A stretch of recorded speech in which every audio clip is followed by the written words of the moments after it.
last tenant. I didn't believe in ghosts when I took the overnight job at Ridgewood Apartments. I was a night desk clerk, check in late arrivals, handle noise complaints, make sure the building didn't burn down. Simple enough. The building was old, built in the 1940s, and it had that particular smell that old buildings carry. Damp concrete, something floral that no one could quite identify, and underneath it all, something metallic that I never got used to. My first week passed without incident. The tenants were mostly quiet. A few nodded at me in the elevator. Most didn't bother. There was one apartment, 4F, that no one ever seemed to enter or leave, but according to the records, it was occupied. A Mr. Harold Voss, listed as a long-term tenant. His rent was paid automatically every month. I never saw him once. The strange things started in my third week. Small things at first. The elevator would arrive at the lobby without anyone calling it. The hallway lights on the fourth floor would flicker for exactly 60 seconds around 2 a.m., then stop. I told myself it was the building settling, old wiring, the kinds of things that happen in old buildings at night when everything else is quiet. Then I found the logbook.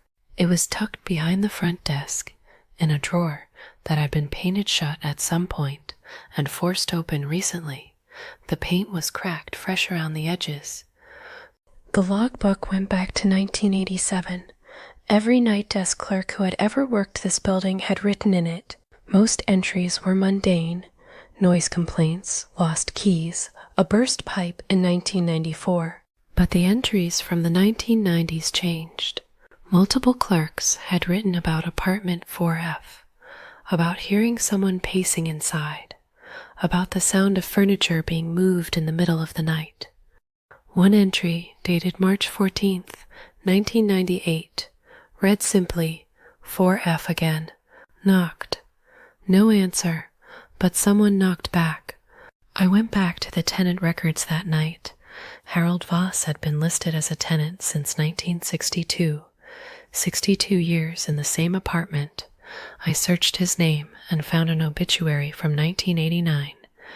Harold Voss, age 71, passed away at Ridgewood Apartments. No family, no memorial service. According to our records, his rent had been paid every single month since then. I checked the payment history myself.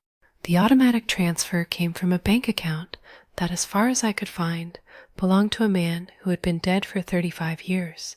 I went up to the fourth floor that night. I stood outside 4F for a long time. The hallway was completely quiet. Then, from behind the door, I heard something. Not pacing, not furniture moving. It was breathing, slow and deliberate, right on the other side of the door, close enough that I could almost feel it. I put my hand on the door handle. I don't know what I was thinking. Some part of me needed to know. The door handle turned from the inside before I could touch it. I quit the next morning. I never told the building manager what I heard. I don't think it would have changed anything. The rent still gets paid every month. I checked last week, out of some compulsion I can't explain. Harold Voss is still listed as an active tenant in apartment 4F.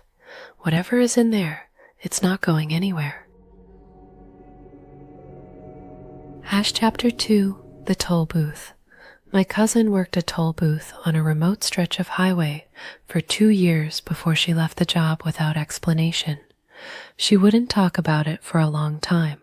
Last Christmas, after the rest of the family had gone to bed, she finally told me what happened. The booth was on a stretch of highway that ran through a dense forest in northern Vermont.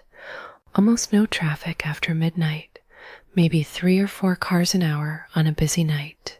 She worked the 10 p.m. to 6 a.m. shift, alone in a booth barely big enough to turn around in, with a space heater and a small television that only got 2 channels. For the first several months, it was just lonely. Then in her 7th month, the cars started coming through that she couldn't explain. The first one was a dark blue sedan that came through at 3:14 a.m. on a Wednesday. She described it as completely normal looking, except for the driver. He paid the toll without looking at her.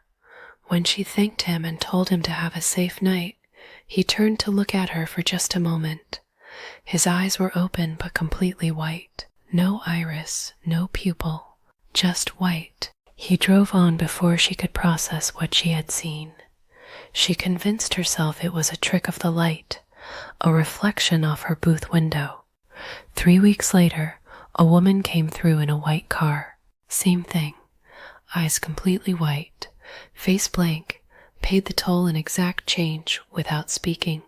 Then a pickup truck, then an old station wagon, always between 2 a.m. and 4 a.m., always alone, always the same white eyes, the same silence, the same exact change placed into her hand without a word. My cousin started keeping a log. Over the following 8 months, she counted 47 of them. Same hours, same silence, same eyes. She started noticing other things too. They never looked in the rearview mirror after passing through. Their hands, when they gave her the toll money, were always the same temperature. Not warm, not cold, exactly room temperature, regardless of the season. She looked up accident records for that stretch of highway. In the last 30 years, 61 people had died on that road. Every single fatality had occurred between exit 7 and exit 9, the stretch that her toll booth monitored. She started cross-referencing the dates the white-eyed drivers appeared with the anniversary dates of the accidents. Every single one matched. She requested a transfer the next week and never worked nights again. She told me the thing that bothered her most wasn't the eyes or the silence or even the matching dates. It was that they always paid the correct toll, exact change, every time. Whatever they were, wherever they were going, they knew the price of the road. Chapter 3, Room 9 inches. The motel had 12 rooms. Room 9 was the only one we never rented out. I worked for my uncle at the Pine Ridge Motel for 2 summers during college, handling the overnight desk on weekends when he wanted time off.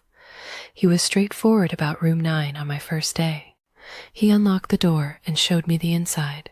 It looked like any other room, double bed, small bathroom, a painting of a forest above the headboard. Nothing visibly wrong with it. He said rent every other room first. If we're completely full and someone specifically requests Room 9, come wake him up before you give them the key. Never rent it without asking him first. I didn't ask why. The way he said it made me sure I didn't want to know. The rule was easy to follow. The motel was rarely more than half full. Weeks passed without anyone asking about Room 9 specifically. Then in August, a man came in around 1 a.m. asking for a room. We had 5 rooms available. I gave him room 3.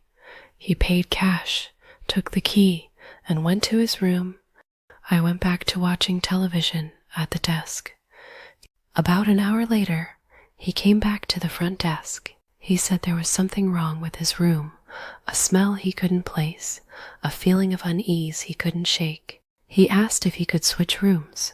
I offered him rooms 5, 7, and 11.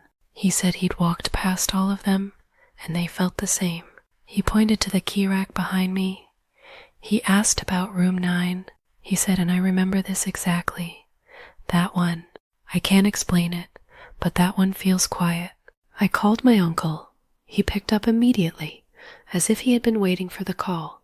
He told me to give the man a full refund and tell him we had a water issue in the remaining rooms and couldn't accommodate him tonight. I relayed this. The man looked at me for a long moment. He didn't seem angry. He seemed almost relieved. He took the refund, nodded once, and left. My uncle arrived at the motel 20 minutes later. He didn't explain.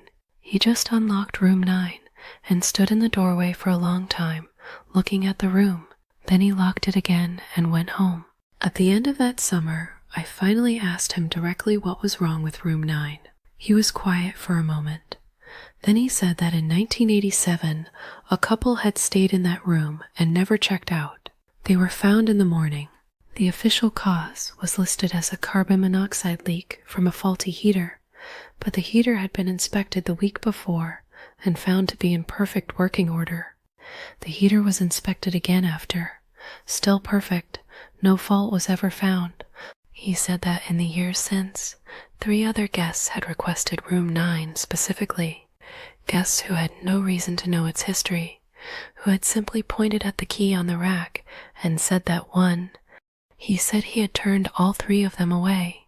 When I asked him why he kept the room at all, why not just permanently close it, remove the key, rent 12 rooms as 11, he looked at me with an expression I've never quite been able to interpret. He said, because if I close it, whatever is in there has nowhere to go. He sold the motel 2 years later. I don't know what the new owners did with room 9. I've driven past the building twice since then. The sign out front still says Pine Ridge Motel. I've counted the room numbers from the parking lot both times. There are 12 doors. One of them, in the middle of the row, never has a car parked in front of it. #out Rue. That's 3 transmissions from the static files. If any of these kept you awake a little longer than you planned, that's exactly the point. New transmissions every week. If you have a story of your own that still doesn't sit right, leave it in the comments. Some of them find their way into future files. This has been the static files. Try not to look behind you.